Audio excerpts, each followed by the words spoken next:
நீங்கள் கோவத்தில் முரண்டு பிடிச்சிக்கிட்டு அப்படியே போனால் எங்கே போவீங்க? சின்ன பிள்ளையா இருக்கப்ப வீட்டில் சண்டை போட்டுக்கிட்டு கோவம் வந்துருச்சு, எங்கே போவீங்க?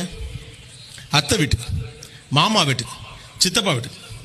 மாமா வீட்டுக்கு போனால் அந்த ஆளுக்கு போயிட்டு சிவகாசியில் சாத்துன்னா உங்கள் ஊரில் காராச்சேவெல்லாம் வாங்கி கொடுத்துட்டு சீனி சேவெல்லாம் வச்சுட்டு சைக்கிளில் 2 ரவுண்டு அடிச்சுட்டு முடிஞ்சால் ஈவினிங் சினிமாலாம் போயிட்டு நைட்டு 9:30 மணிக்கு அக்கா புருஷன் தூங்கின பிறகு கொண்டாந்து கொடுத்துட்டு அக்காவை திட்டிட்டு போவார். பிள்ளைய போட்டு அடிக்கிறீங்க, நீங்களாம் நல்லா இருப்பீங்களா அப்படின்னு திட்டிவிட்டு போவார்.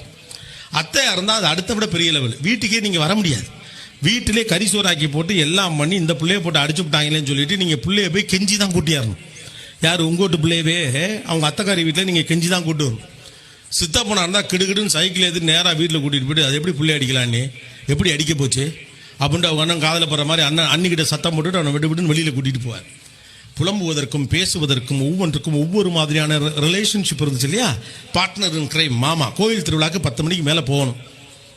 அப்பா அலோ பண்ணல. யாரோட போவீங்க? மாமா தான் கூட்டு போவார். செலவுக்கு காசு இல்லை, ஸ்கூலுக்கு ஃபீஸ் கட்டணும், அப்பா சங்கடப்படுறான்னு தெரியும், சித்தப்பாட தான் நம்ம போய் நிற்போம். இப்படி பிள்ளைகளுக்கு நிறைய மனிதர்கள் இருந்தார்கள். கடைசியில் இப்போ எல்லாத்தையும் சுருக்கி சுருக்கி சுருக்கி சுருக்கி அவனுக்கு நீங்கள் மட்டும் தான் இருக்கீங்க இல்லையா?